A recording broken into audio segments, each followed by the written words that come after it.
Hello everyone, welcome to our channel Gaurang educational tutors. My name is Sangeeta और हम पढ़ रहे हैं class 12 chapter first, that is solution. तो स्टूडेंट्स, आज की क्लास में हम सॉल्यूशन चैप्टर पढ़ेंगे। आइए देखते हैं कि आज हम क्या क्या पढ़ने वाले हैं सॉल्यूशन चैप्टर में से। तो सबसे पहले पढ़ेंगे व्हाट इज सॉल्यूशन, सॉल्यूशन क्या होता है, टाइप्स ऑफ सॉल्यूशन और कॉन्सेंट्रेशन क्या होती है और उसको कैसे डिफरेंट डिफरेंट टर्म में एक्सप्रेस कर सकते हैं। तो स्टूडेंट्स, आइए स्टार्ट करते हैं। सबसे पहले आता है कि सॉल्यूशन होता क्या है, व्हाट इज सॉल्यूशन। तो स्टूडेंट, सॉल्यूशन एक मिक्सचर होता है। कैसा मिक्सचर होता है? होमोजीनियस मिक्सचर होता है। अब ये होमोजीनियस मिक्सचर होता क्या है, देखिए। होमो वर्ड का मतलब क्या होता है? होमो वर्ड का मतलब होता है सेम, ठीक है। तो एक ऐसा मिक्सचर जिसमें आपके पास जितने भी कंपोनेंट रहेंगे उनकी कंपोजिशन सेम होगी, मतलब यूनिफॉर्म होगी। आइए एक एग्जांपल से समझते हैं कि मेरे पास एक सॉल्यूशन है, मतलब मैंने 500 ml वाटर लिया और उसमें ऐड किया 10 ग्राम सोल्ट, ठीक है। तो मैंने उनको कम्प्लीटली मिक्स किया। मिक्स करने के बाद एक सॉल्यूशन बन गया है। आइए इस सॉल्यूशन में चेक करते हैं कि कैसे हमारे पास कंपोजिशन, हम समझ सकते हैं कि कंपोजिशन यूनिफॉर्म है या नहीं है। तो मैंने यहाँ से 1 ml में चेक करना स्टार्ट किया। तो 1 ml में कितना होगा? अगर आपके पास 500 ml में 10 ग्राम है तो आपके पास 1 ml में कितना होगा? 10 अपॉन में 500 ग्राम, 500 ml। तो आपके पास आएगा कितना? आपके पास आएगा 0.02, ठीक है। 0.02 यहाँ पे है, यहाँ पे भी 0.02 है, यहाँ पे भी सोल्ट की कितनी अमाउंट है? 0.02। यहाँ पे भी सोल्ट की अमाउंट 0.02। तो मैंने जहाँ पे भी देखा वहाँ पे मेरे पास जो सॉल्यूशन में सोल्ट प्रेजेंट था उसकी अमाउंट इक्वल आ रही थी, ठीक है। तो इसका मतलब है आप किसी भी पॉइंट से 1 ml उठाइए और उसको चेक करें, तो हमारे पास जो कंसंट्रेशन है सोल्ट की, जितनी अमाउंट है सोल्ट की, वो आपके पास इक्वल आ रही है। तो इसका मतलब क्या हुआ कि सोल्ट की जो भी कंपोजिशन है हमारे सॉल्यूशन में वो इक्वल है, मतलब यूनिफॉर्म है। तो इसी टाइप से इसी यूनिफॉर्म कंपोजिशन को क्या बोलते हैं? होमोजीनियस मिक्सचर, ठीक है। इसी यूनिफॉर्म कंपोजिशन ऑफ कंपोनेंट को होमोजीनियस मिक्सचर बोलते हैं। अब स्टूडेंट्स, इसमें लिखा हुआ है कि 2 और more than 2 chemically non reaction species, कि आपके पास जो भी कंपोनेंट होंगे वो केमिकली नॉन रिएक्टिव होने चाहिए। ऐसा क्यों है? ऐसा क्यों है? क्योंकि देखिए, अगर आप केमिकली रिएक्टिव सब्सटेंस लेंगे तो क्या होगा? मान लो आपके पास ए कंपोनेंट है जो एक केमिकली रिएक्टिव सब्सटेंस मान लेते हैं हम, बी कंपोनेंट है, अगर ये रिएक्टिव होंगे तो ये थर्ड कंपोनेंट बना लेंगे सी, ठीक है। बट हमें क्या चाहिए? यहाँ पे हम सॉल्यूशन बना रहे हैं, ठीक है।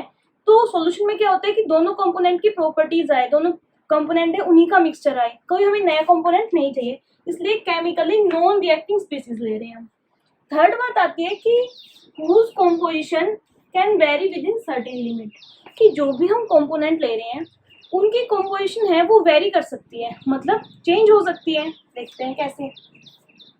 कि आपके पास मान लीजिए एक कंपोनेंट है, यहाँ पे हमने क्या लिया है? 500 ml वाटर और 10 ग्राम सोल्ट लिया है। तो हम इस कंपोजिशन को चेंज भी कर सकते हैं। अगर मुझे बनाना हो कि 50 ml वाटर में और 5 ग्राम सोल्ट का बनाना है तो मैं वो भी बना सकती हूँ, ठीक है। मैं 1 लीटर में 20 ग्राम सोल्ट का भी बना सकती हूँ, 10 ग्राम सोल्ट का भी बना सकती हूँ। मतलब मैं दोनों ही कंपोनेंट की मिक्सचर चेंज कर सकती हूँ, मतलब कंपोजिशन चेंज कर सकती हूँ, अमाउंट चेंज कर सकती हूँ कि मैं कितना अमाउंट ले रही हूँ। अमाउंट कोई फिक्स नहीं होती। जब हम कोई सॉल्यूशन बनाते हैं हम अपने हिसाब से, जितना हमें चाहिए, रिक्वायरमेंट होती है, उतने हिसाब से हम सॉल्यूशन बनाते हैं। तो इस बात का मतलब ये हो गया। स्टूडेंट्स, ये थी आपके पास सॉल्यूशन की डेफिनेशन। तो देखिए एक बार, it is the homogeneous mixture of 2 और more than 2 chemically non reacting species, कि एक मिक्सचर है 2 या 2 से ज्यादा केमिकली नॉन रिएक्टिंग सब्सटेंस का, और जिनकी composition whose composition can vary within certain limits, ठीक है। तो ये आपके पास एक सिंपल सी डेफिनेशन है सॉल्यूशन की, ठीक है। आई होप आपको समझ में आया होगा कि सॉल्यूशन होता क्या है। अब स्टूडेंट्स देखिए, सॉल्यूशन कितने टाइप का होता है। तो देख, हमने यहाँ पे क्या पढ़ रहे हैं? 2 और मोर देन 2 स्पीसीज। 2 और मोर देन 2 स्पीसीज है, इसका मतलब है कि आपके पास नंबर ऑफ कंपोनेंट 2 हो सकते हैं, 2 से ज्यादा भी हो सकते हैं। तो आइए हम क्लासिफाई करते हैं नंबर ऑफ कंपोनेंट के बेसिस पे सॉल्यूशन को। किसके बेसिस पे? Classify basis on number of component. तो स्टूडेंट्स, जब आपके पास जो कंपोनेंट के नंबर 2 हो, जब आपके पास कितने कंपोनेंट हो? 2, तो आप उसको बोलेंगे बाइनरी मिक्सचर। ठीक है। बाइनरी का मतलब है टू, आपके पास टू कंपोनेंट होंगे, ठीक है। जब आपके पास थ्री कंपोनेंट हो तो उसको बोलते हैं टर्नरी मिक्सचर, ठीक है। थ्री कंपोनेंट होंगे तो क्या बोलेंगे उसको, टर्नरी। ऐसे ही जब आपके पास नंबर ऑफ कंपोनेंट फोर होंगे तो उसको बोलेंगे क्वार्टनरी।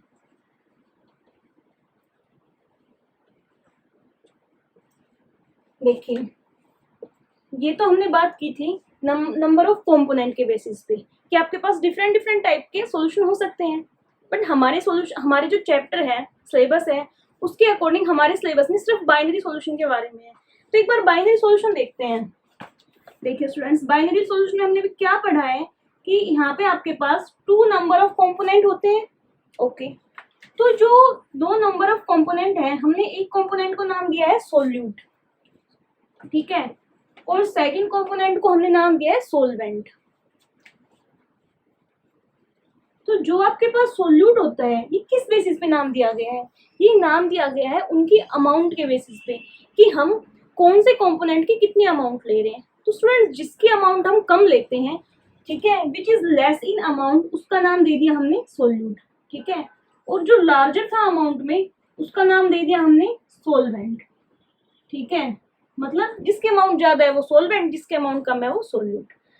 अब देखिए जब भी हम, ये तो हमारे पास बाइनरी सॉल्यूशन के बारे में था, जब भी हम यहाँ पे बना रहे हैं दो से ज्यादा सॉल्यूशन, तो आपके पास सोलवेंट है वो तो एक ही रहेगा, मतलब सोलवेंट का नंबर हमेशा वन ही रहेगा। यहाँ पे जो चेंज हो रहा है वो चेंज हो रहा है आपके पास नंबर ऑफ सोल्यूट। देखिए यहाँ पे आपके पास नंबर ऑफ कितने हैं, टू कंपोनेंट है, टू कंपोनेंट है, तो आपके पास यहाँ पे सोल्यूट है।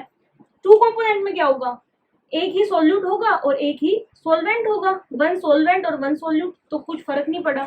बट स्टूडेंट्स जो हमारे पास टर्नरी सॉल्यूशन था उसमें क्या है, आपके पास थ्री नंबर ऑफ कंपोनेंट है, थ्री नंबर ऑफ कंपोनेंट है, तो आपके पास वन तो सोलवेंट होगा, ठीक है, और सोल्यूट कितने होंगे, दो। ऐसे ही आपके पास अगर क्वार्टनरी सॉल्यूशन है तो सोलवेंट आपका क्या रहेगा, फिक्स, सोलवेंट तो वन ही रहेगा। क्या चेंज होगा आपके पास, चेंज होंगे नंबर ऑफ सोल्यूट, ठीक है। ऐसे ही अगर आपके पास फाइव कंपोनेंट का मिक्सचर है तो उसमें आपके पास सोलवेंट क्या होगा, सोलवेंट का नंबर तो वन ही रहेगा, क्या चेंज होगा, नंबर ऑफ सोल्यूट, सोल्यूट कितने आएंगे यहाँ पे, फोर, फोर सोल्यूट हो जाएंगे और सोलवेंट वन ही होगा, ठीक है। ये तो थी कुछ बेसिक बातें। अब चलते हैं आगे कि हमारे पास जो बाइनरी सॉल्यूशन होते हैं उसको इन डिटेल में स्टडी करते हैं। तो स्टूडेंट्स फिजिकल स्टेट के बेसिस पे आपके पास कितने टाइप के सॉल्यूशन होते हैं वो देखना है हमें मेनली, ठीक है। तो स्टूडेंट्स हमने देखा है अभी कि बाइनरी सॉल्यूशन में हमारे पास आपके पास दो कंपोनेंट है, एक सोल्यूट है और एक सोलवेंट है। तो जो आपके पास सोल्यूट है वो अमाउंट में कम है, जो सोलवेंट है वो अमाउंट में ज्यादा है।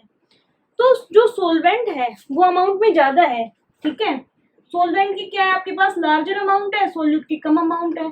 तो आपके पास जो सोलवेंट है वो ही डिसाइड करता है कि आपका जो सॉल्यूशन बना है दोनों कंपोनेंट से उसकी फिजिकल स्टेट क्या होगी, ठीक है। मान लिए सोलवेंट आपके पास सॉलिड है और सोल्यूट कुछ भी है, गैस है, लिक्विड है, कुछ भी है, ठीक है। तो आपके पास जो सॉल्यूशन बनेगा उसकी फिजिकल स्टेट सॉलिड ही होगी, क्यों, क्योंकि आपके पास सोलवेंट है वो सॉलिड है, ठीक है। अगर आपके पास सोलवेंट है, अगर वो लिक्विड हो, सोलवेंट लिक्विड हो, तो आपके पास ये चाहे कुछ भी हो सोल्यूट, बस बट आपके पास सॉल्यूशन कैसा बनेगा, लिक्विड बनेगा। तो ऑल इन ऑल हमें ये समझ में आया है कि आपके पास जो सॉल्यूशन है उसकी फिजिकल स्टेट कौन बताएगा, सोलवेंट। वो किसके ऊपर डिपेंड करेगा, उसकी फिजिकल स्टेट सोलवेंट के ऊपर। क्यों कर रहे हैं, क्योंकि देखिए ज्यादा अमाउंट में किसको ले रहे हैं हम, सोलवेंट को, इसीलिए जो सॉल्यूशन है उसकी फिजिकल स्टेट किसके ऊपर डिपेंड करती है, सोलवेंट के ऊपर। तो स्टूडेंट्स आइए हम फिजिकल स्टेट के बेसिस पे सॉल्यूशन को क्लासिफाई करते हैं। तो आपके पास जो सॉल्यूशन होता है वो देखिए थ्री टाइप्स में होता है, क्योंकि आपके पास कितनी फिजिकल स्टेट पढ़ते हैं हम, मेनली थ्री टाइप की, सॉलिड, लिक्विड एंड गैस। तो आपके पास सॉल्यूशन है वो भी थ्री टाइप पे होगा। सबसे पहले हम देखते हैं गैसीय सॉल्यूशन। तो गैसीय सॉल्यूशन का मतलब आई होप आपको समझ में आ गया होगा कि इसमें जो सॉल्वेंट है वो गैस स्टेट में होगा, ठीक है। तो देखते हैं, सोलवेंट और सोल्यूट को मिक्स करके एक सॉल्यूशन बनाते हैं। मैं यहाँ पे सोलवेंट लिख रही हूँ, ठीक है। सोलवेंट, सोलवेंट क्या होगा, गैस सॉल्यूशन है तो गैस, ठीक है। मान लो मैंने पहले लिया है सोल्यूट, क्या लिया है मैंने, सोल्यूट, और सोलवेंट को बताने की जरूरत नहीं है, वो तो गैस ही रहेगा, चाहे आप सोल्यूट को कुछ भी लीजिए। तो यहाँ पे आपके पास ये क्या है, सॉलिड इन गैस, इस सॉल्यूशन को आप बोलोगे सॉलिड इन गैस, ठीक है। अब सॉलिड इन गैस का कोई एग्जांपल बताइए आप। देखिए स्टूडेंट्स, हमारे पास कैंपर होता है, कैंपर मतलब कपूर, जिसको हम हवन वगैरह में यूज करते हैं। तो उसको जब भी गैस में मिक्स किया जाता है, नाइट्रोजन गैस में, तो वो एक होमोजीनियस मिक्सचर बनाता है। देखिए इसका एग्जांपल क्या हो सकता है आपका, कैंपर इन N2 गैस। देखिए N2 क्या है, नाइट्रोजन गैस होती है, पता है हमको। कैंपर एक सॉलिड होता है, बट जब वो गैस में जाता है, गैसीय स्टेट में मिक्सचर बनाता है, उसके छोटे छोटे कंपोनेंट, तो वो क्या करता है, एक होमोजीनियस मिक्सचर बनाता है, यूनिफॉर्म कंपोजिशन में जाके मिक्स हो जाता है। तो ये आपके पास एग्जांपल हो गया सॉलिड इन गैस, ठीक है। सेकंड है, अगर मैं अपना सोल्यूट लिक्विड में ले लेती हूँ तो, ठीक है, सोलवेंट फिक्स है, सोलवेंट क्या आएगा, गैस, तो क्या हो गया ये solid liquid in gas. Liquid in gas का एग्जांपल क्या हो सकता है आपके पास, कि जो क्लोरोफॉर्म होती है उसको हम गैस में मिक्स करें। दूसरा, जो आपके पास हेयर स्प्रे होता है, हेयर स्प्रे में क्या होता है, लिक्विड होता है, वो गैस में मिक्स होता है, ठीक है। तो आपके पास फोग होता है, ये भी लिक्विड इन गैस का एग्जांपल है। तो आप डिफरेंट टाइप ऑफ एग्जांपल बता सकते हैं। फोग हो गया आपके पास, मॉइस्ट हो गया आपके पास, ठीक है, हेयर स्प्रे हो गया, ये सब किसके एग्जांपल है, लिक्विड इन गैस की, ठीक है। थर्ड आता है आपके पास गैस इन गैस। यहाँ पे भी बताइए सॉल्वेंट क्या लेंगे हम, गैस, क्यों, क्योंकि हम गैसीय सॉल्यूशन ही पढ़ रहे हैं, तो हमारे पास सॉल्वेंट तो फिक्स ही है। गैस इन गैस का एग्जांपल क्या हो सकता है आपके पास, देखिए जो हमारे पास हमारी एयर है वो क्या है, डिफरेंट गैसेस का मिक्सचर है। कौन कौन सी गैसेस होती है, ऑक्सीजन है, नाइट्रोजन है, और कौन सी है, कार्बन डाइऑक्साइड, आर्गन। तो एयर इसमें बेस्ट एग्जांपल है गैस इन गैस का, ठीक है। तो ये था आपके पास गैसियस सॉल्यूशन। सेकंड हम पढ़ते हैं लिक्विड सॉल्यूशन। लिक्विड सॉल्यूशन में क्या होगा स्टूडेंट्स, आपके पास लिक्विड सॉल्यूशन में जो आपके पास सॉल्वेंट है वो लिक्विड फॉर्म में होगा, ठीक है। सॉल्वेंट लिक्विड फॉर्म में होगा, सॉल्वेंट को फिक्स कर ले पहले, सॉल्वेंट लिक्विड फॉर्म में होगा, तो मैंने लिक्विड लिख दिया पहले, और तीनों स्टेट में अपने सॉल्यूट के लेके देखूंगी। तो आपके पास यहाँ मैं पहले क्या लूंगी, सॉलिड लिया है मैंने, तो ये क्या हो गया आपके पास, सॉलिड इन लिक्विड। तो स्टूडेंट्स ये आपके पास मैं यहाँ पे लिख रही हूँ लिक्विड सॉल्यूशन है।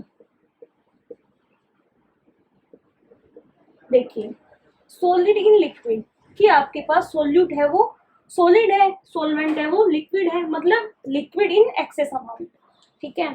तो क्या एग्जांपल हो सकता है इसका, जो आपके पास, अब बहुत सारे एग्जांपल अपनी डेली लाइफ में देखते हैं, अपनी किचन में देखते हैं, क्या है, आपके पास शुगर है, उसको आप मिक्स कीजिए, एक होमोजीनियस सॉल्यूशन बनाता है, सोल्ट को मिक्स करते हैं, ठीक है, तो क्या बनाता है, एक सॉल्यूशन बनाता है।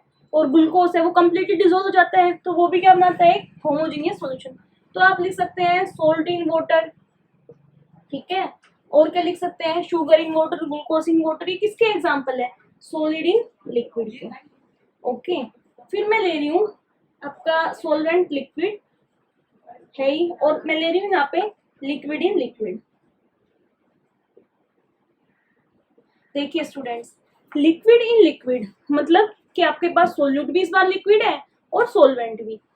तो आपने देखा होगा मिथेनॉल है या इथेनॉल है, इथेनॉल को आप डिजोल्व करते हैं वाटर में तो वो कम्प्लीटली डिजोल्व हो जाती है, कोई नहीं बता सकता कि इसमें कहाँ मिथेनॉल है, कहाँ पे आपके पास वाटर है। तो इथेनॉल या मिथेनॉल दोनों को आप जब वाटर में डिजोल्व करते हैं तो वो एक होमोजीनियस सॉल्यूशन बनाते हैं। तो आप यहाँ पे लिख सकते हैं ethanol in water, ethanol in water, okay. Third आता है आपके पास, क्या बच गया अब आपके पास, सोल्यूट में गैस बच गया, तो हम यहाँ पे लिख देंगे गैस इन लिक्विड। तो इसका क्या एग्जांपल हो सकता है, कोई गैस डिजोल्व हो रही है लिक्विड में, अपने फिर से वाटर पे चलते हैं, देखते हैं वाटर में ऑक्सीजन गैस होती है, ऑब्वियसली होती है, इसीलिए आपके सारे एक्वेटिक एनिमल है वो सर्वाइव कर पा रहे हैं, ठीक है। तो आपके पास जो O2 होती है वो क्या होती है, ऑक्सीजन है वो यूनिफॉर्मली मिक्स होती है वाटर के अंदर, इसीलिए ये किसका एग्जाम्पल हो गया, O2 in water. O2 in water किसका एग्जाम्पल हो गया, गैस इन लिक्विड, क्योंकि ऑक्सीजन एक गैस है और वो लिक्विड में मिक्स हो रही है। ये था आपके पास लिक्विड सॉल्यूशन, ठीक है। तो अगर आपको स्क्रीनशॉट लेना है तो एक बार ले लीजिए। अब हम बात कर रहे हैं गैसियस सॉल्यूशन की, sorry solid solution. Solid solution में स्टूडेंट्स हमारे पास सॉल्वेंट क्या हो जाएगा, सॉल्वेंट क्या होगा, सॉलिड, ठीक है। तो यहाँ पे मैं सॉलिड सॉलिड कर देती हूँ। देखिए ये आपके पास क्या है, सॉलिड। क्यों है सॉलिड, क्योंकि हम सॉलिड सॉल्यूशन बना रहे हैं, इसलिए हमारे पास सॉल्वेंट है वो सॉलिड होगा, ठीक है। देखिए एग्जाम्पल, और मैंने अपनी जो सॉल्यूट था उनकी तीनों स्टेट ले ली है यहाँ पे। तो देखिए फर्स्ट है आपके पास solid in solid. Student solid in solid का एग्जाम्पल क्या हो सकता है, देखिए आपके जो भी मेटल हैं वो सारे किस फॉर्म में होते हैं, मोस्टली सॉलिड की फॉर्म में होते हैं। अगर हम मरकरी को छोड़ देता हूँ तो जो मेटल है उनका मिक्सचर बनता है, वो क्या होता है, होमोजीनियस मिक्सचर होता है। जैसे कि उनको बोलते हैं अलॉय, जो डिफरेंट मेटल मिक्स होती है, तो मिक्स होने के बाद वो क्या बनाते हैं, एक होमोजीनियस मिक्सचर बनाते हैं। तो अलॉयज किसका एग्जांपल हो गई, सॉलिड इन सॉलिड का। देखिए अलॉय से हमारे पास जो ऑर्नामेंट्स हैं, देखते हैं आप, गोल्ड है, ये कहते हैं कि प्योर गोल्ड का है, बट वो एग्जैक्ट में प्योर गोल्ड का होता ही नहीं है, क्योंकि प्योर गोल्ड इतना सॉफ्ट होता है कि उसके ऑर्नामेंट्स नहीं बन सकते, इसलिए गोल्ड के अंदर किसी और मेटल को मिक्स किया जाता है, जैसे निकल को मिक्स कर दिया या कॉपर को।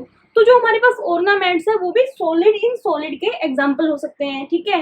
ये आप अलॉयज बोल सकते हैं। अलॉयज में क्या, ब्रास, जिंक वगैरह, ठीक है। ब्रास क्या होता है आपके पास, कॉपर एंड जिंक का मिक्सचर होता है, ठीक है। तो स्टूडेंट्स ये आपके पास किसका एग्जाम्पल है, सॉलिड इन सॉलिड का। अब आता है आपके पास लिक्विड इन सॉलिड।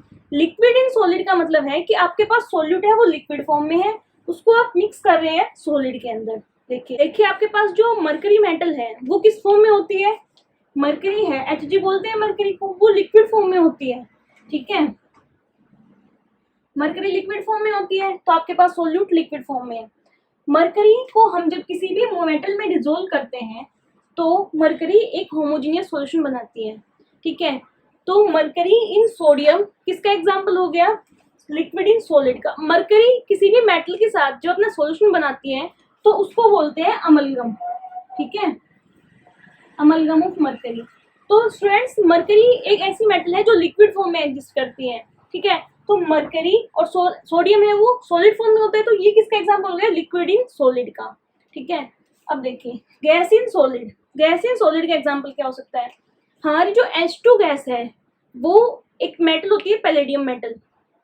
उसके ऊपर जब H2 गैस को छोड़ा जाता है तो H2 गैस उसके ऊपर कंप्लीटली एब्जॉर्ब हो जाती है यूनिफॉर्मली, ठीक है। इसका हम आगे यूज करते हैं जब हम ऑर्गेनिक पढ़ते हैं, हाइड्रोजनेलिसिस रिएक्शन होती है, हाइड्रोजनेशन। उसमें क्या होता है, H2 गैस को पैलेडियम मेटल के ऊपर एब्जॉर्ब करवाया जाता है ताकि हमारी रिएक्शन आगे फर्दर हो। तो देखिए जो H2 क्या होता है, ये आपके पास सॉलिड पैलेडियम मेटल है, इसके अंदर पोर्स होते हैं, H2 गैस आती है गैस की फॉर्म में, तो इसके ऊपर आके एब्जॉर्ब हो जाती है। तो ये गैस इन सॉलिड का एग्जांपल हुआ। H2 गैस कम अमाउंट में आ रही है हमारे पास और सॉलिड है वो ज्यादा अमाउंट में, तो ये किसका एग्जांपल हो गया, गैस इन सॉलिड का। तो आप लिखेंगे H2 gas on palladium metal, okay. तो स्टूडेंट्स ये था आपके पास सॉलिड सॉल्यूशन के बारे में, ठीक है। तो आई होप आपको तीनों समझ में आए होंगे। सबसे पहले हमने पढ़ा गैसीय सॉल्यूशन, उसमें क्या था, आपके पास जो सोलवेंट था वो गैस था, सोल्यूट आपने तीनों स्टेट में लेके देखे, उनके एग्जांपल देखे। फिर पढ़ा हमने लिक्विड सॉल्यूशन। लिक्विड सॉल्यूशन में आपके पास सोलवेंट लिक्विड था, तीनों स्टेट में सोल्यूट देखे हमने, डिफरेंट स्टेट में, सॉलिड लिक्विड गैस में, उनके एग्जाम्पल। फिर हमने पढ़ा है सॉलिड सॉल्यूशन। सॉलिड सॉल्यूशन में हमने क्या देखा है कि आपके पास सॉल्वेंट सॉलिड है और ये आपके पास सोल्यूट है, ये तीनों स्टेट में है और इनके डिफरेंट डिफरेंट एग्जाम्पल। तो ये था आपके पास different type of solution on the basis of physical state. Physical state किसकी देखेंगे हम, सॉल्वेंट की, ठीक है। अब स्टूडेंट्स नेक्स्ट टर्म आती है हमारे पास कॉन्सेंट्रेशन। अब आता है कॉन्सेंट्रेशन होता क्या है, आइए देखते हैं। स्टूडेंट्स कॉन्सेंट्रेशन हमारे पास क्या होता है कि आपके पास किसी भी सॉल्यूशन में कितनी अमाउंट में सोल्यूट प्रेजेंट है। ठीक है, सोल्यूट आपके पास कम अमाउंट में प्रेजेंट होता है, तो इसलिए हम सोल्यूट की कंसंट्रेशन देखते हैं कि सोल्यूट अमाउंट देखते हैं कि एग्जैक्टली कितना सोल्यूट आपके पास प्रेजेंट है। ठीक है, तो स्टूडेंट्स उसके लिए देखिए कंसंट्रेशन सबसे पहले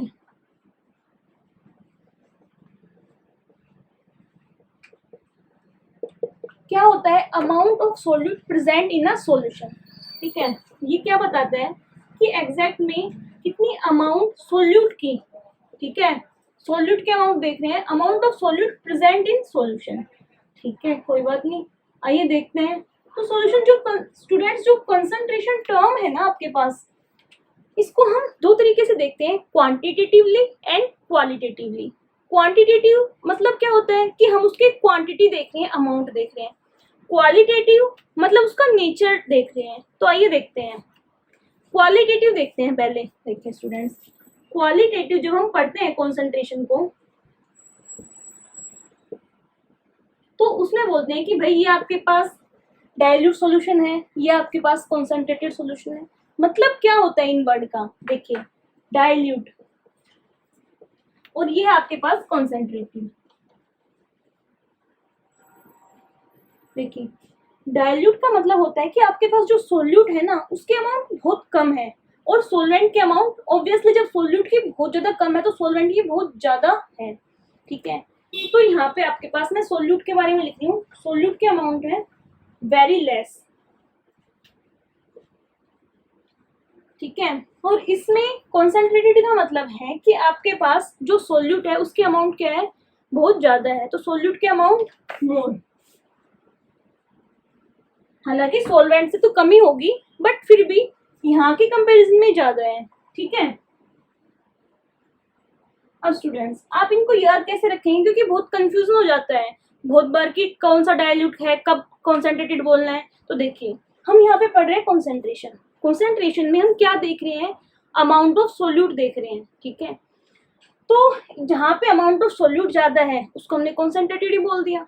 ठीक है, और दूसरा अपने आप डाइल्यूटेड हो जाएगा याद। अब यहाँ पे हम जहाँ पे सोल्यूट के अमाउंट ज्यादा है वो कॉन्सेंट्रेटेड हो गया, क्योंकि कॉन्सेंट्रेशन का मतलब ही ये है कि हम अमाउंट ऑफ सोल्यूट देख रहे हैं।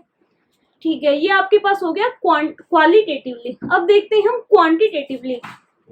तो स्टूडेंट्स क्वांटिटेटिवली में हम देखते हैं कि हम, क्योंकि ये बोलने में तो सही लगता है बट एग्जैक्टली हमें केमिस्ट्री में चाहिए अमाउंट, कि हम कितना अमाउंट लेके चल रहे हैं सोल्यूट का। ठीक है, जब हम सॉल्यूशन बना रहे हैं तो हम इसलिए हमें क्वांटिटेटिवली पढ़ना पड़ता है।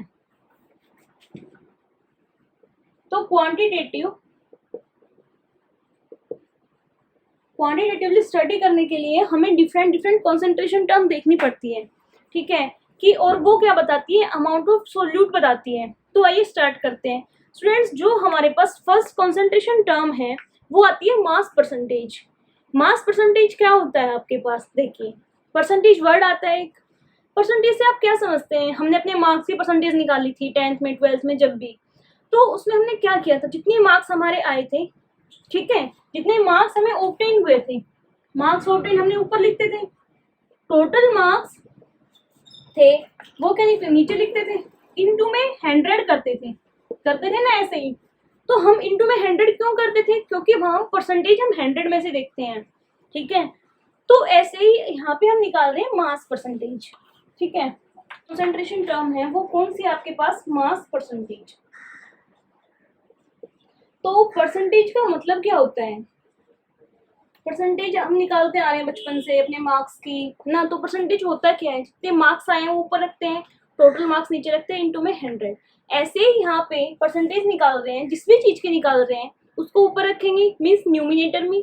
डिनोमिनेटर में क्या आएगा, total amount of that thing जो भी हम निकाल रहे हैं, इनटू में 100। तो हम मास परसेंटेज निकाल रहे हैं स्टूडेंट्स। तो मास परसेंटेज क्या हो जाएगा आपके पास, जिस भी कंपोनेंट का हम मास निकाल रहे हैं, ठीक है, मास ऑफ कंपोनेंट, नीचे क्या आता है, टोटल मास आएगा। ठीक है, according to formula total mass of solution, और इनटू में क्या आ जाएगा आपके पास, इनटू में आएगा 100। ठीक है, तो ये एक सिंपल सा फॉर्मूला आपके पास मास परसेंटेज का। मास परसेंटेज को रिप्रेजेंट कैसे करते हैं, W/W से। क्यों? क्योंकि आपके पास न्यूमिनेटर में भी मास है, डिनोमिनेटर में भी मास है, और मास को यहाँ पे W से रिप्रेजेंट किया है। एक और चीज, जब भी आप मास परसेंटेज निकालेंगे तो इसका मतलब है कि आपको हमेशा कंपोनेंट का मास भी ग्राम में लेना है और सॉल्यूशन का मास भी आप ग्राम में लेंगे। ठीक है। अब स्टूडेंट्स, एक जैसे कि आपके पास कहीं लिखा मिल जाए 10% इथेनॉल, ठीक है, W/W present in a solution. अब इस बात का आप क्या समझेंगे? 10% ethanol W/W present in the solution, मतलब W/W से आपको समझ जाना है कि ये मास परसेंटेज गिवन है। 10% इथेनॉल को हम लेके चलेंगे कि आपके पास 10 ग्राम इथेनॉल प्रेजेंट है टोटल 100 ग्राम ऑफ सॉल्यूशन।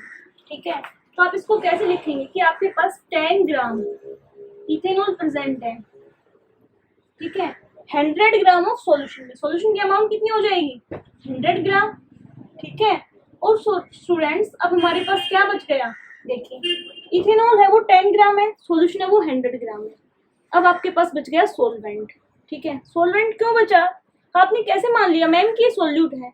क्योंकि स्टूडेंट जब 100 में से कोई चीज 10 ग्राम प्रेजेंट है, मतलब वो कम क्वांटिटी में है, that why this is solute. ठीक है, तो इथेनॉल क्या हुआ आपके पास? सोल्यूट। क्यों? क्योंकि ये कम अमाउंट में, देखिए आप 100 में से ये सिर्फ 10 ग्राम है। ठीक है, अब आपके पास सोल्यूट की भी अमाउंट आ गई, आपके पास सॉल्यूशन की भी आ गई, तो क्या आप सोलवेंट की निकाल सकते हैं? देखिए, सोलवेंट सॉल्यूशन क्या होता है? Solute plus solvent. सोल्यूट भी है, सॉल्यूशन भी है, तो आप माइनस करके सोल्यूट की अमाउंट फाइंड कर सकते हैं। तो आपके पास सोलवेंट क्या होगा? सोलवेंट आपके पास 90 ग्राम आ जाएगा। ठीक है, तो ये आपके पास मास परसेंटेज था। मास परसेंटेज होता क्या है? मास ऑफ कंपोनेंट अपॉन में total mass of component into में 100। अगर आपके पास ऐसे कुछ दिया हो, क्योंकि न्यूमेरिकल में आपको ऐसे ही मिलने वाला है, 10% इथेनॉल या 10% methanol, what ever compound, 10% means वो 10 ग्राम प्रेजेंट है आपके पास 100 ग्राम ऑफ सोल्यूशन में। ठीक है, और जो भी अमाउंट गिवन है जो कम क्वांटिटी में है, वो आपके पास सोल्यूट के अमाउंट गिवन है। आपके पास हमेशा सोल्यूट के अमाउंट ही गिवन होगी। ठीक है, जो ऐसे परसेंटेज में मिलेगी, तो आप वहां से सोलवेंट भी फाइंड कर सकते हैं और फर्दर अपना न्यूमेरिकल सोल्व कर सकते हैं। ठीक है, तो ये आपके पास हो गया आपकी first term mass percentage. Second concentration term आते हैं हमारे पास volume percentage. Students, volume percentage क्या होती है?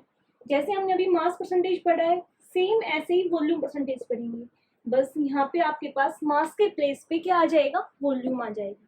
तो आइए देखते हैं आपके पास कि आपके पास वॉल्यूम परसेंटेज निकाल रहे हैं हम, फॉर्मूला क्या होगा? जिस भी कंपोनेंट की वॉल्यूम निकाल रहे हैं उसको रखेंगे न्यूमिनेटर में, तो वॉल्यूम ऑफ कंपोनेंट। ठीक है, और नीचे क्या आएगा आपके पास? Total volume of the solution. ठीक है, कि आपके पास सॉल्यूशन की कितनी वॉल्यूम है, यहाँ पे क्या आएगा? Total volume of solution. और इनटू में क्या आएगा? 100। क्यों आएगा? क्योंकि हम परसेंटेज निकाल रहे हैं, तो हम टोटल इनटू में क्या कर देते हैं? 100 कर देते हैं। वॉल्यूम परसेंटेज को आप रिप्रेजेंट कैसे करेंगे? तो वॉल्यूम देखिए, न्यूमिनेटर में वॉल्यूम, डिनोमिनेटर में भी वॉल्यूम, तो ये क्या हो जाएगा आपके पास? V/V। स्टूडेंट्स, जब भी हम वॉल्यूम परसेंटेज फाइंड करेंगे तो हम हमेशा वॉल्यूम को किस में लेंगे? मिलीलीटर में। ओके, किस में लेंगे आप? मिलीलीटर में। तो यहाँ पे भी आपके पास जो वॉल्यूम आएगी वो ml में आएगी।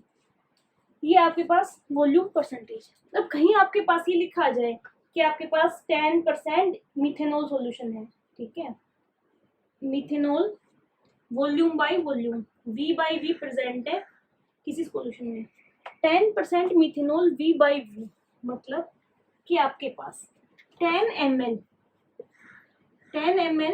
यहाँ पे हम वॉल्यूम देख रहे हैं इसलिए हमने ml लिया है, लास्ट टाइम हम मास देख रहे थे इसलिए हमने ग्राम लिया था। तो यहाँ पे 10 ml प्रेजेंट है आपके पास 100 ml of solution. 100 ml of solution क्यों? क्योंकि यहाँ पे क्या है आपके पास? वॉल्यूम। ठीक है, 10 ml प्रेजेंट किसमें है? 100 ml ऑफ सॉल्यूशन में। आपके पास ये किसका हो गया? 10% मतलब कि ये कम अमाउंट में सोल्यूट। वैसे भी हम कॉन्सेंट्रेशन टर्म में सोल्यूट को ही देख रहे हैं। ठीक है, तो 10% क्या है आपके पास? सोल्यूट, मतलब 10 ml और 100 ml सॉल्यूशन, तो सॉल्वेंट कितना बचा 90 ml। ठीक है, तो ये आपके पास है वॉल्यूम परसेंटेज टर्म। स्टूडेंट्स जो थर्ड टर्म अगर कॉन्सेंट्रेशन टर्म है मास बाई वॉल्यूम। ठीक है, तो मास बाई वॉल्यूम कि हम क्या देखेंगे कि आपके पास कितने अमाउंट में मास ऑफ कंपोनेंट,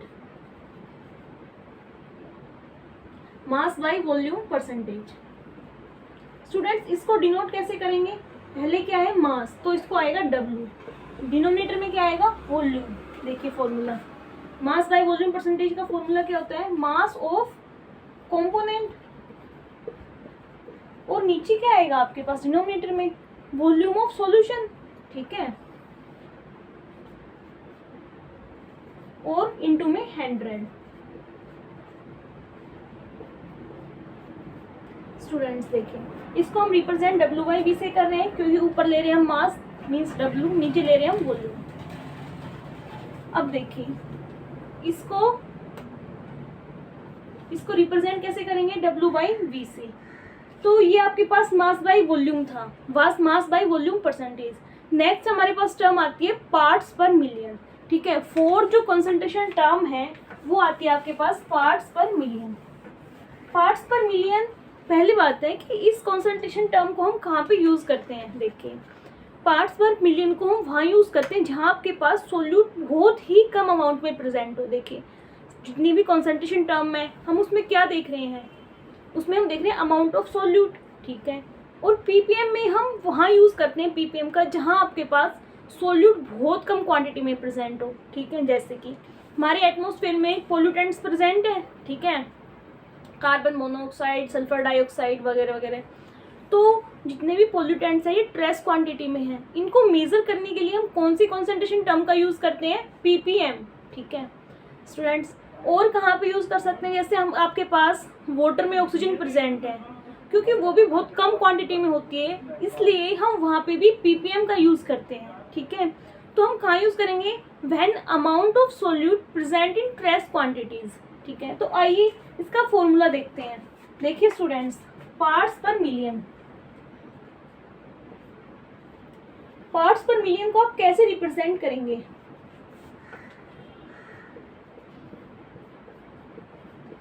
देखिए स्टूडेंट्स पीपीएम। ओके, तो हम जिस भी कंपोनेंट का निकाल रहे हैं उसको लिखेंगे न्यूमिनेटर में। तो नंबर ऑफ पीपीएम यहाँ पे लिख रहे हैं हम, ppm is equal to number of parts of that component, number of part of component. ठीक है, अपॉन में लिखेंगे हम जितने भी कंपोनेंट उस सॉल्यूशन में प्रेजेंट है, total number of component present in the solution. ठीक है, यहाँ पे इनटू में क्या करेंगे, इनटू में यहाँ पे करेंगे 10⁻⁶। क्यों कर रहे हैं हम 10⁻⁶? क्योंकि अब तक तो हमने जिसका भी परसेंटेज निकाला इनटू में 100 किया है। यहाँ पे क्या ऐसा हुआ कि हम 10⁻⁶ कर रहे हैं, क्योंकि स्टूडेंट्स यहाँ पे हम देख रहे हैं पार्ट्स पर मिलियन कि 1 मिलियन में किसी भी कंपोनेंट के कितने पार्ट्स प्रेजेंट हैं। मिलियन क्या होता है, 10 लाख। ठीक है, 10 लाख को जो आप लिखते हैं पावर में तो 10⁻⁶। ठीक है, इसलिए यहाँ पे इनटू में 10⁻⁶ आएगा क्योंकि हम मिलियन में देख रहे हैं और मिलियन को आप रिप्रेजेंट करते हो 10⁻⁶ से। ठीक है, तो ये होता है आपके पास पार्ट्स पर मिलियन। अब देखिए जैसे आपके पास हम देख रहे हैं कि दिल्ली में आपके पास बहुत ज़्यादा पोल्यूशन हो रहा है, तो SO2 की अमाउंट है वो इंक्रीज हो रही है 10 ppm से। ठीक है, मैं बोलूँ कि SO2 की अमाउंट 10 ppm से इंक्रीज हो रही है। इस बात का मतलब क्या है, तो आप देखेंगे कि इस बात का मतलब है 10 ppm ऑफ SO2, मतलब कि आपके पास 10 ml प्रेजेंट है SO2 10⁻⁶ ml ऑफ एयर की टोटल अमाउंट ऑफ एयर आपके पास 10⁻⁶ है, उसमें 10 ml SO2 प्रेजेंट है। ठीक है, अंडरस्टैंड। ठीक है, तो यहाँ पे 10 ml क्या हो गया आपके पास SO2 और टोटल एयर की कितनी वॉल्यूम है 10⁻⁶ ml। स्टूडेंट्स हम पीपीएम मास से मास में भी निकाल सकते हैं, वॉल्यूम बाय वॉल्यूम में भी निकाल सकते हैं और मास बाय वॉल्यूम में भी निकाल सकते हैं। डिपेंड करता है कि हम जो क्वांटिटी का हम ppm निकाल रहे हैं वो किस में है, ठीक है। तो ये आपके पास ppm है। अब स्टूडेंट नेक्स्ट जो कॉन्सेंट्रेशन टर्म आती है हमारे पास, वो आती है हमारे पास मोल फ्रैक्शन। देखिए मोल फ्रैक्शन होता क्या है, फ्रैक्शन वर्ड क्या होता है आपके पास, फ्रैक्शन का मतलब क्या होता है, रेशियो होता है फ्रैक्शन का मतलब। तो अब रेशियो से आप सिंपल समझिए, आप मैथ में भी पढ़ते आ रहे फ्रैक्शन, ठीक है। तो फ्रैक्शन क्या होता है, समथिंग पी अपॉन क्या हो दैट टाइप, कि हम एक चीज़ है मेरे पास, ये मेरे पास एक डस्टर है, इसके मैं जितने भी टुकड़े करूँगी वो इसका क्या हो जाएगा, फ्रैक्शन हो जाएगा, ठीक है, डिफरेंट डिफरेंट पार्ट्स। तो ऐसे ही कोई भी क्वांटिटी है उसका कितना फ्रैक्शन हो सकता है, जैसे कि आपके पास टोटल स्ट्रेंथ है आपकी क्लास में स्टूडेंट्स की, ठीक है, वो 40 है। मैं देख रही हूँ नंबर ऑफ गर्ल्स मेरे पास 15 है। मैं पूछूं कि आपके पास गर्ल्स कितनी प्रेजेंट है, क्या किस रेशियो में प्रेजेंट है, तो आप कहोगे कि मैम 15/40, ठीक है। तो आपने क्या किया है, जिसका मैंने पूछा है उसको अपन में टोटल स्टूडेंट्स प्रेजेंट थे, उसको तो आपके पास क्या आ गया, गर्ल्स का रेशियो आ गया, बॉयज़ का रेशियो टोटल स्टूडेंट्स में से आप कहोगे कि 40 - 15 कितने बचे, 25, 25/40, ये मैम बॉयज़ का रेशियो है। ऐसे ही स्टूडेंट्स यहाँ पे हम निकाल रहे हैं मोल का रेशियो, ठीक है।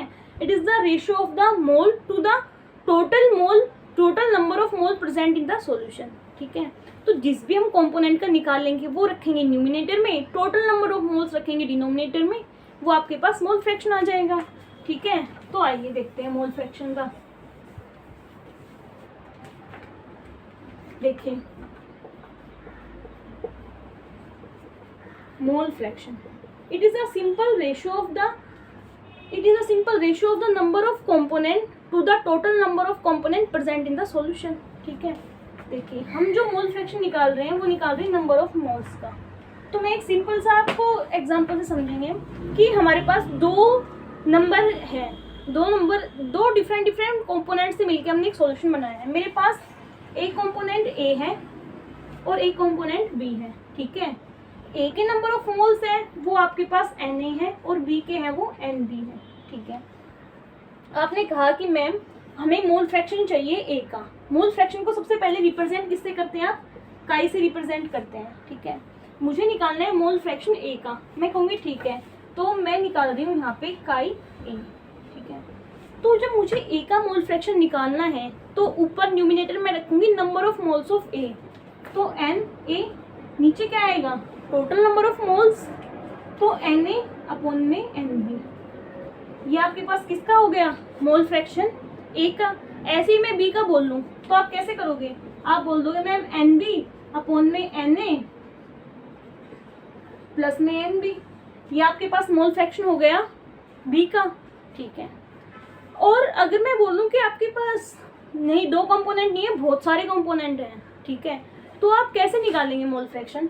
तो देखिए सपोज कीजिए कि आपके पास जो नंबर ऑफ कंपोनेंट है वो N1 N2 से लेके Ni तक है और आपको निकालना है मोल फ्रैक्शन N1 का ही निकालना है, मान लो, ठीक है, N1 का निकालना है। तो आप क्या करेंगे,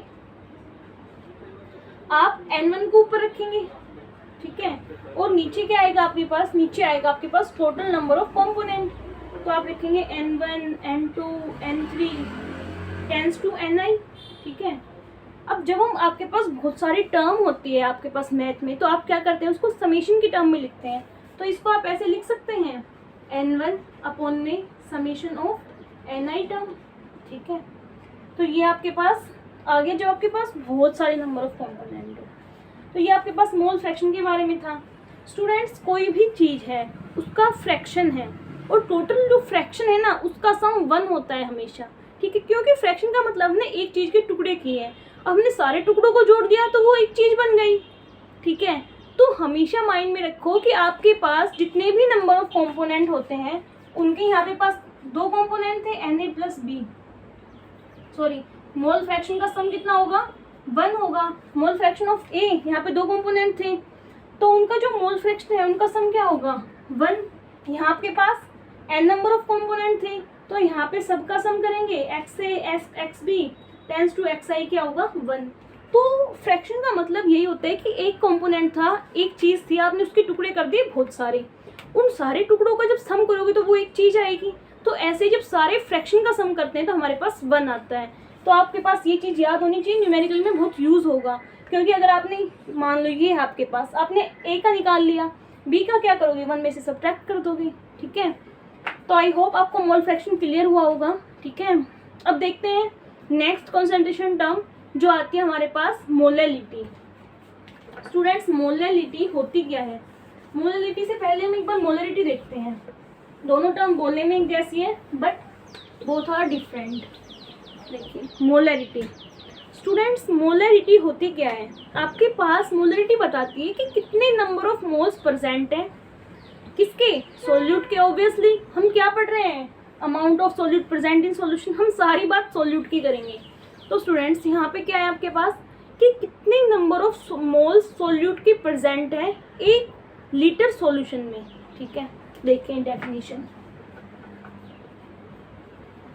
क्या है। Molality, number of moles of solute present in 1 litre of solution. ठीक है, अब स्टूडेंट्स हमने यहाँ पे लिया है कि आपके पास 1 लीटर, लीटर किसके लिए यूज करते हैं हम, वॉल्यूम के लिए। लीटर किसकी यूनिट होती है, वॉल्यूम की। ठीक है, तो इसका फॉर्मूला क्या बनेगा, सिंपल सा, आइए देखते हैं। देखिए नंबर ऑफ मोल्स, ठीक है, किसकी नंबर ऑफ मोल्स है पर यहाँ पे, of solute, number of moles of solute. ठीक है, और नीचे क्या है आपके पास, नीचे आएगा आपके पास volume of solution. 1 litre of solution मतलब 1 लीटर का मतलब क्या है, वॉल्यूम। लीटर किसकी यूनिट है, वॉल्यूम की, तो वॉल्यूम ऑफ सॉल्यूशन। और हमेशा कीप इन माइंड कि आपके पास जो वॉल्यूम है वो लीटर में ही हो। ठीक है, बट जो हमारे पास हम केमिस्ट्री पढ़ रहे हैं अपनी, इसमें हम जो टर्म यूज करते हैं, जो हम क्वांटिटी लेते हैं वो बहुत कम क्वांटिटी में सॉल्यूशन बनाते हैं। तो हम मोस्टली आप न्यूमेरिकल देखोगे तो वहाँ पे ml में ही गिवन होगा, तो आप क्या करेंगे, ml को चेंज करेंगे लीटर में। ठीक है, जैसे कि आपके पास यहाँ पे मान लीजिए ml में गिवन है। ठीक है, वॉल्यूम ml में गिवन है, तो आप उसको लीटर में चेंज करने के लिए 1000 से डिवाइड करेंगे। ठीक है, ये 1000 कहाँ चला जाएगा, इनटू में चला जाएगा ऊपर। तो आपके पास अगर ml में गिवन है तो आपको 1000 से यहाँ पे मल्टीप्लाई करवाना पड़ेगा। अगर आपके पास लीटर में गिवन है तो नो नीड कि आप 1000 से मल्टीप्लाई करवाएं। तो ये आपके पास मोलैरिटी का फॉर्मूला होता है। देखिए अब इसको समझते हैं अपनी टर्म में, अपनी लैंग्वेज में, कि मेरे पास एक सॉल्यूशन है, 1 लीटर का सॉल्यूशन मान रही हूँ मैं, मेरे पास 1 लीटर सॉल्यूशन है, इसमें मेरे पास 1 मोल प्रेजेंट है, 1 मोल प्रेजेंट है 1 लीटर में, 1 मोल प्रेजेंट है 1 लीटर में। तो मैं क्या बोलूँगी कि मेरे पास 1 मोलर सॉल्यूशन प्रेजेंट है। If I have 2 mole in 1 litre then, तो मैं क्या बोलूँगी कि मेरे पास 2 मोलर सॉल्यूशन है, उसकी मोलरिटी क्या होगी 2। अगर मेरे पास 5 नंबर ऑफ मोल्स प्रेजेंट है इन 1 लीटर ऑफ सॉल्यूशन, देन मैं क्या बोलूँगी कि मेरे पास 5 मोलर सॉल्यूशन प्रेजेंट है, उसकी मोलरिटी 5 है। सिंपल सी बात है, जितनी नंबर ऑफ सोल्यूट प्रेजेंट है मेरे पास 1 लीटर में, वो उसकी मोलरिटी होती है। ये इसकी डेफिनेशन है, ये इसका फॉर्मूला है। ठीक है, तो मोलरिटी होती क्या है, number of moles present in given in 1 litre of the solution. ठीक है, अब आपके पास वॉल्यूम चाहे मिलीलीटर में गिवन हो, आप चेंज कर लेंगे, लीटर में गिवन हो no problem, as it is कर देंगे। ठीक है, तो ये आपके पास मोलरिटी हो गई। स्टूडेंट्स नेक्स्ट हम पढ़ते हैं मोलैलिटी। अब मोलैलिटी क्या होती है, आइए देखते हैं। देखिए मोलैलिटी होती है आपके पास कि आपके पास कितनी नंबर ऑफ सोल्यूट प्रेजेंट है 1 किलोग्राम ऑफ सोलवेंट, कितने नंबर ऑफ मोल्स प्रेजेंट है 1 किलोग्राम ऑफ सोलवेंट में, ये आपके पास मोलैलिटी होती है। ठीक है, तो स्टूडेंट्स देखिए मोलैलिटी का फॉर्मूला क्या लिखेंगे आप, number of moles present in 1 kg of solvent. अब मोलैलिटी का फॉर्मूला क्या होगा, नंबर ऑफ मोल्स ऑफ, किसके मोल्स देखेंगे हम, सोल्यूट के, और नीचे क्या लिखेंगे आप, मास ऑफ सोलवेंट। किस में होना चाहिए आपका सॉल्वेंट, केजी में, बट आपके पास न्यूमेरिकल में आप क्या देखेंगे कि केजी में गिवन नहीं है, आपके पास तो ग्राम में गिवन है। आप क्या करेंगे, चेंज करेंगे। जब ग्राम को किलोग्राम से चेंज करते हैं तो 1000 से डिवाइड करते हैं, ठीक है। तो यहाँ पे अगर आपके पास ग्राम में गिवन है, आप क्या करेंगे, आपके पास ग्राम में गिवन है सपोज कीजिए, जो कि गिवन होगा भी आपके न्यूमेरिकल में, 1000 से आप डिवाइड करेंगे, इस 1000 को ऊपर ले जा सकते हैं न्यूमिनेटर में, तो ये क्या आ जाएगा 1000। ये आपके पास मोलरिटी का फॉर्मूला होता है। अगर आपके पास किलोग्राम में गिवन है तो नो नीड कि आप 1000 से डिवाइड करें। तो स्टूडेंट्स ये आपके पास मोलरिटी है, ठीक है। अब यूनिट देखते हैं, हमने यूनिट, मोलरिटी की यूनिट क्या होगी, तो देखिए मोलरिटी की यूनिट क्या होगी, आपके पास नंबर ऑफ मोल्स हैं। मोल्स को क्या लिखते हैं, मोल में ही लिखते हैं। मास को किस में लिखते हैं, किलोग्राम में लिखते हैं, ठीक है। तो ये क्या हो जाएगी, मोल पर केजी, ठीक है। तो ये आपके पास मोलरिटी था। स्टूडेंट्स इससे पहले हमने मोलरिटी पढ़ा था, हमने उसकी यूनिट डिस्कस नहीं की। देखते हैं, देखिए मोलरिटी है क्या था, नंबर ऑफ मोल्स था, तो ऊपर क्या आएगा मोल, नीचे क्या था वॉल्यूम, वॉल्यूम किस में लेना था आपके पास, लीटर में, तो ये क्या आएगा मोल पर लीटर, ठीक है। ये आपके पास क्या आ जाएगा, मोलरिटी की यूनिट हो जाएगी, ये आपके पास नॉर्मलिटी की यूनिट हो जाएगी। और मोलरिटी को हमेशा कैपिटल एन से डिनोट करते हैं, मोलरिटी को स्मॉल एन से डिनोट करते हैं, don't be confuse between them, ठीक है। तो जहाँ पे आपके पास किसी भी क्वांटिटी के बाद कैपिटल एम है that is molarity, small M है दैट इज मोलरिटी। इन दोनों में बिल्कुल भी कंफ्यूज नहीं होना है, ठीक है। तो ये आपके पास मोलरिटी के बारे में था। अब हमारे पास एक लास्ट टर्म बची है नॉर्मेलिटी, आइए उसको समझते हैं। उसमें स्टूडेंट्स काफ़ी कंफ्यूज रहते हैं नॉर्मेलिटी में, बट ये बहुत सिंपल से टर्म है। अगर आपके पास मोलरिटी आपको समझ में आ गई है तो आपको नॉर्मेलिटी में कोई प्रॉब्लम नहीं आने वाली है। देखते हैं कैसे करते हैं नॉर्मेलिटी के बारे में। देखिए स्टूडेंट्स नॉर्मेलिटी क्या होती है आपके पास, आइए पहले डिस्कस करते हैं थोड़ा, फिर करेंगे इसका फॉर्मूला देखेंगे। देखिए नॉर्मेलिटी क्या होती है आपके पास, कि आपके पास number of gram equivalent present in 1 litre of the solution. मतलब आपने मोलरिटी पढ़ी है, उसमें क्या पढ़ा है, number of mole present in 1 litre of the solution. दोनों में डिफरेंस क्या है, वहाँ पे आप देख रहे हैं नंबर ऑफ मोल्स, यहाँ पे आप देख रहे हैं नंबर ऑफ ग्राम इक्विवेलेंट, ठीक है।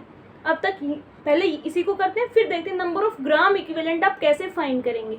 आइए देखिए नॉर्मेलिटी का फॉर्मूला क्या होता है, नंबर ऑफ ग्राम इक्विवेलेंट, किसके ग्राम इक्विवेलेंट देखेंगे आप, ग्राम इक्विवेलेंट ऑफ सॉल्वेंट। हमेशा दिमाग में रखो कि ऊपर सॉल्वेंट ही आना है, ठीक है, of solvent, sorry solute. Number of gram, क्योंकि हम क्या पढ़ रहे हैं, कॉन्सेंट्रेशन पढ़ रहे हैं, सोल्यूट की कॉन्सेंट्रेशन जान रहे हैं, तो ऊपर हमेशा सोल्यूट आएगा। Number of gram equivalent of solute, नीचे डिनोमिनेटर में क्या आएगा, वॉल्यूम ऑफ सॉल्यूशन। स्टूडेंट्स जो वॉल्यूम है वो किस में लेनी है, लीटर में लेनी है। मिलीलीटर में हो तो आप चेंज कर देंगे, ठीक है। तो अब आपके पास क्या है कि नॉर्मेलिटी है। अब आपको देखना है कि मैम ग्राम इक्विवेलेंट क्या होता है, हमें इसमें बहुत कंफ्यूजन आता है। तो ग्राम इक्विवेलेंट क्या होगा आपके पास, देखिए नंबर ऑफ ग्राम इक्विवेलेंट कैसे फाइंड करते हैं, हम कंपेयर करेंगे मोलरिटी से साथ साथ, ठीक है। देखिए वहाँ पे क्या था आपके पास, वहाँ पे था नंबर ऑफ मोल्स, यहाँ पे नंबर ऑफ ग्राम इक्विवेलेंट। देखिए ग्राम इक्विवेलेंट और यहाँ पे आपके पास है number of moles. Students number of moles कैसे फाइंड किए थे आपने, given mass upon molecular mass, ठीक है। जो गिवन मास मतलब जो आपके पास क्वेश्चन में गिवन है, मॉलिक्यूलर मास जो उसका मॉलिक्यूलर मास होता है। यहाँ पे भी आप सेम करेंगे, गिवन मास,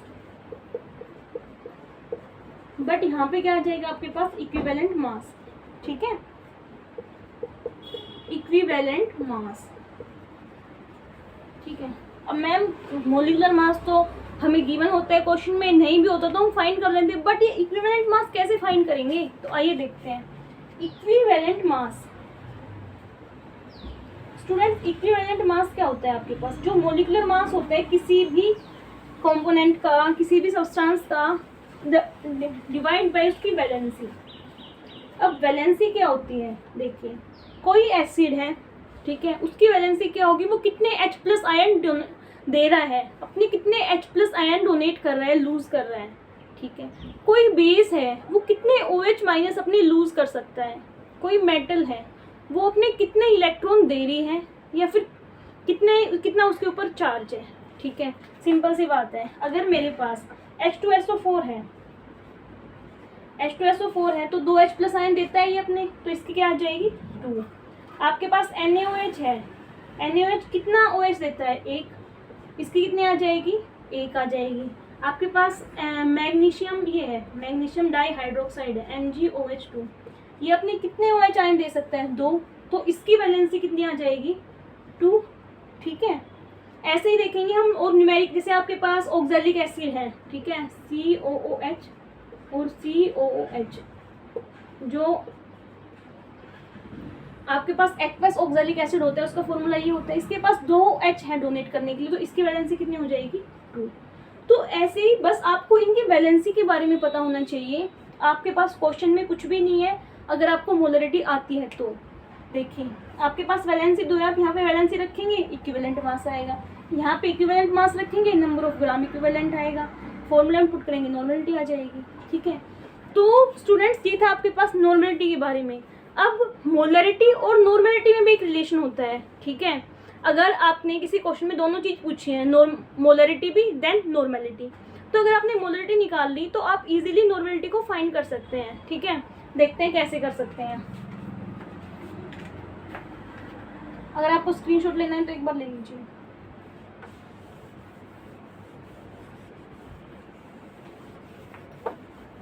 देख स्टूडेंट्स, क्या रिलेशन होता है नॉर्मलिटी और मोलरिटी में? देखिए, जो नॉर्मलिटी होती है, ठीक है, उसमें आपने क्या किया है? डिवाइड किया है वैलेंसी से, एसिडिटी से, बेसिडिटी से, ठीक है। तो अगर मैं उसी वैलेंसी मतलब N से मल्टीप्लाई कर दूँ अपनी मोलरिटी को, ठीक है, तो वो मेरे पास नॉर्मलिटी आ जाएगी। एक चीज़ एग्जांपल से समझते हैं। मैंने H2SO4 की क्या फाइंड की है? मोलरिटी फाइंड की है। सपोज करो कि आपके पास H2SO4 की मोलरिटी 0.5 मोल आई है। कितनी आई है? 0.5 मोल। मैंने अभी भी बताया कि H2SO4 है, उसमें आपके पास कितनी वैलेंसी होती है? 2। क्यों होती है? क्योंकि वो अपने 2 H+ आयन दे सकता है, ठीक है। तो यहाँ पे आपके पास क्या होगा? N क्या होगा? 2। तो आपके पास क्या आ जाएगी? यहाँ पे नॉर्मलिटी आ जाएगी। मतलब आपने क्या किया? आपने मोलरिटी फाइंड की 0.5 मोलर, ठीक है। अब आपके पास नेक्स्ट क्वेश्चन में पूछ लिया एग्जामिनर ने नॉर्मलिटी। आपको पता है आपके पास जो भी है वो 2, उसकी वैलेंसी 2 है, ठीक है, या 3 है, जितनी भी है, उस वैलेंसी से मल्टीप्लाई कर दो, सीधा आपके पास नॉर्मलिटी आ जाएगी। तो ये इन दोनों में रिलेशन था। आई होप आपको समझ में आया होगा।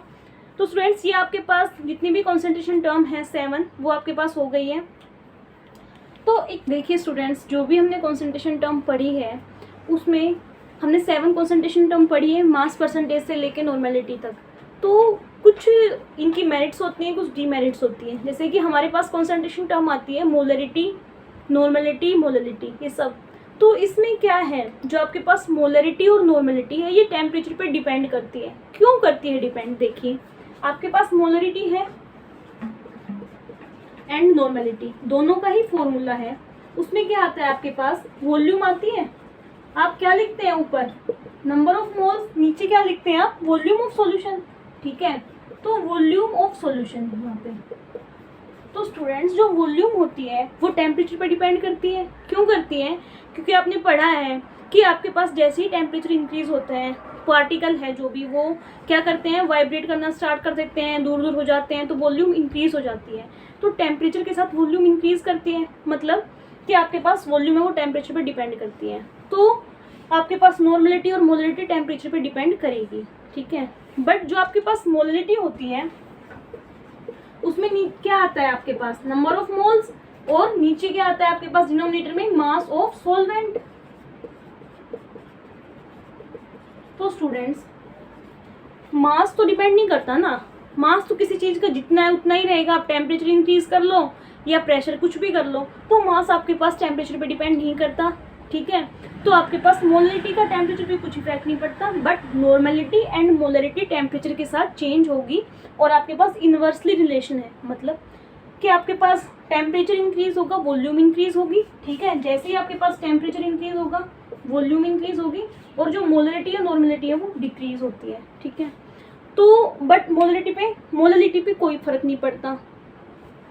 तो जैसे कि हम अपनी लेबोरेटरी में स्टडी करते हैं या जो भी साइंटिस्ट वगैरह है, केमिस्ट वगैरह स्टडी करते हैं, तो अगर हम ऐसी टर्म की चीज़ के बारे में स्टडी कर रहे हैं जो टेम्परेचर के साथ चेंज हो रही है, तो हम मोलरिटी से स्टडी करेंगे। अगर किसी सब्सटेंस का टेम्परेचर पे कोई इफेक्ट नहीं पड़ रहा, तो हम मोलरिटी या नॉर्मलिटी का भी यूज़ कर सकते हैं। तो ये था आपके पास नॉर्मलिटी एंड मोलरिटी कैसे टेम्परेचर पे डिपेंड करती है, कैसे वेरी करती है, कैसे मोलरिटी नहीं करती, तो ये आपको पता होना चाहिए। तो स्टूडेंट्स, जो भी हमने आज की क्लास में पढ़ा है उसको हम एक बार फटाफट से एनसीईआरटी के थ्रू क्विक रिवीजन लेंगे, उसके बाद हम अपने न्यूमेरिकल्स देखेंगे, ठीक है। जो भी हमने कंसंट्रेशन टर्म पढ़ी है उनके न्यूमेरिकल कैसे हम इजीली सोल्व कर सकते हैं। तो आइए एनसीईआरटी के थ्रू एक बार देखते हैं। आइए स्टूडेंट्स, जो भी हमने आज की क्लास में पढ़ा है उसका एक बार एनसीईआरटी के थ्रू एक क्विक रिवीजन लेते हैं। स्टूडेंट्स, सबसे पहले हमारे पास हम अपनी नॉर्मल लाइफ में क्या देखते हैं, मोस्टली हमारे पास मिक्सचर ही होते हैं और प्योर सब्सटेंस बहुत कम होते हैं, ठीक है। तो मिक्सचर क्या होते हैं हमारे पास, कॉन्टेनिंग टू और प्योर सब्सटेंस। मिक्सचर में क्या होता है, दो या दो से ज़्यादा प्योर सब्सटेंस होते हैं, और उनकी इंपॉर्टेंस हमारी लाइफ में डिपेंड करती है उनकी कंपोजिशन के ऊपर। कंपोजिशन मतलब कौन से कंपोनेंट कितनी अमाउंट में प्रेजेंट है। जैसे कि बताया हुआ है कि हमारे पास जो ब्रास है उसमें क्या होता है, कॉपर एंड जिंक होता है, ठीक है। तो वो डिफरेंट होता है जर्मन सिल्वर से। जर्मन सिल्वर में क्या होता है, कॉपर जिंक एंड निकल होता है। ब्रोंज में क्या होता है, कॉपर एंड टिन। तो ये अलग अलग कंपोनेंट हैं, तो इसलिए इन सब की प्रॉपर्टी है वो डिफरेंट डिफरेंट होंगी। फिर आता है हमारे पास, जैसे बताया हुआ है फ्लोराइड आयन है, उसकी अगर कॉन्सेंट्रेशन 1 ppm है तो वो अलग एक्ट करेगा, 1.5 ppm है तो उसके डिफरेंट, जैसे वो टू बिकम मोल्टेड, अगर वो उससे भी ज़्यादा है उसकी कॉन्सेंट्रेशन, हाई कॉन्सेंट्रेशन, तो वो पॉइजन की तरह काम करेगा। ओके, अब आता है कि हम इस यूनिट में क्या पढ़ने वाले हैं। तो इस यूनिट में हम मोस्टली लिक्विड सॉल्यूशन के बारे में डील करेंगे, उनकी फॉर्मेशन के बारे में डील करेंगे, और studying the properties of solution, कौन कौन सी property, vapour pressure, colligative property, ठीक है। तो हम यहाँ से स्टार्ट करते हैं अपने चैप्टर को। सबसे पहले सॉल्यूशन क्या होता है।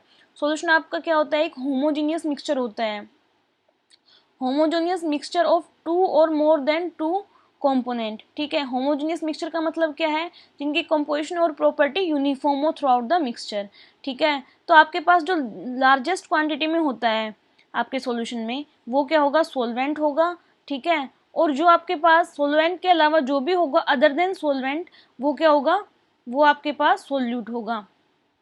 तो स्टूडेंट्स, आपके पास जो भी सॉल्वेंट होगा वो डिटरमाइन करेगा physical state of the solution, कि आपके पास सॉल्यूशन है वो कौन सी फिजिकल स्टेट में है। इसके बेसिस पे ही हम डिफरेंट टाइप के सॉल्यूशन को क्लासिफाई करते हैं। किसके बेसिस पे, physical state of solution. Physical state कौन बताएगा, सॉल्वेंट। क्यों बताएगा सॉल्वेंट, क्योंकि लार्जेस्ट अमाउंट में सॉल्वेंट है। तो अगर मेरे पास सॉल्वेंट गैस में है तो मेरे पास गैसियस सॉल्यूशन है, लिक्विड में है तो लिक्विड सॉल्यूशन है, और सॉलिड में है तो सॉलिड सॉल्यूशन है। तो स्टूडेंट देखिए, अगर मेरे पास सॉल्यूट गैस में है तो इस सॉल्यूशन को बोलेंगे गैस इन गैस, ठीक है। एग्जाम्पल एयर हो सकता है, mixture of oxygen nitrogen gas भी हो सकता है।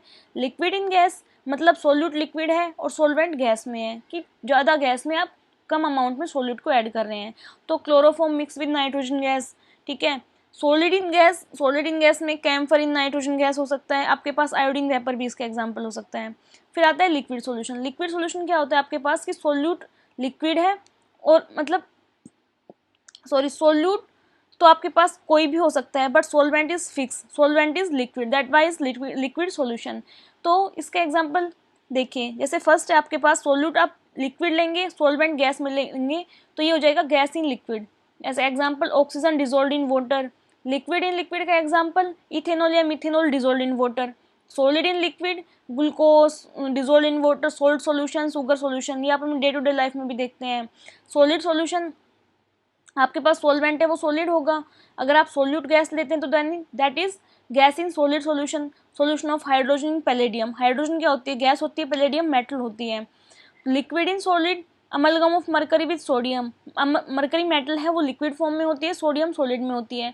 तो ये किसका एग्जाम्पल हो गया, लिक्विड इन सॉलिड का। Then solid in solid means copper dissolve in gold, और भी कोई भी अलॉय का एग्जांपल हो सकती है, ऑर्नामेंट्स इसके एग्जांपल हो सकते हैं। आइए स्टूडेंट्स अब देखते हैं expressing concentration of the solution. सबसे पहले कॉन्सेंट्रेशन होता क्या है? कॉन्सेंट्रेशन होती है कि आपके पास सॉल्यूशन में सोल्यूट कितनी अमाउंट में प्रेजेंट है, ठीक है। तो हम इसको क्वालिटेटिवली भी देखते हैं और क्वांटिटेटिवली भी देखते हैं। तो क्वालिटेटिवली में हम क्या देखते हैं कि हमारे पास ये डाइल्यूट होता है और क्या होता है, कॉन्सेंट्रेटेड। डाइल्यूट का मतलब है कि आपके पास जो सोल्यूट है वो लेस क्वांटिटी में प्रेजेंट है। कॉन्सेंट्रेटेड का मतलब है कि आपके पास ज़्यादा क्वांटिटी में सोल्यूट प्रेजेंट है। बट हमें क्या है, हमें क्वांटिटेटिवली देखना पड़ता है इसको, ठीक है। तो क्वांटिटेटिवली में डिफरेंट डिफरेंट टर्म आती है। जैसे फर्स्ट है मास परसेंटेज। मास परसेंटेज क्या होता है, आप जिस भी कंपोनेंट का मास निकालते हैं वो अपॉन में total mass of the solution into में 100, ठीक है। तो ये हम डिस्कस कर चुके हैं यहाँ पे। अब आता है वॉल्यूम परसेंटेज। वॉल्यूम परसेंटेज का मतलब है वॉल्यूम ऑफ कंपोनेंट अपॉन में टोटल वॉल्यूम इनटू में 100। जैसे कि यहाँ पे 35% वी बाई वी वी, देखिए इसका example 35% V by V solution of ethylene glycol antifreeze करता है। जो हमारे पास कार के इंजन में क्या होता है, जो इंजन ऑयल है वो फ्रीज होने लगता है अगर हम ज़्यादा ही लो टेम्परेचर पे जाते हैं। तो हम इतने अमाउंट में इथाइलिन ग्लाइकोल को लेते हैं, वो एंटी फ्रीज का काम करता है।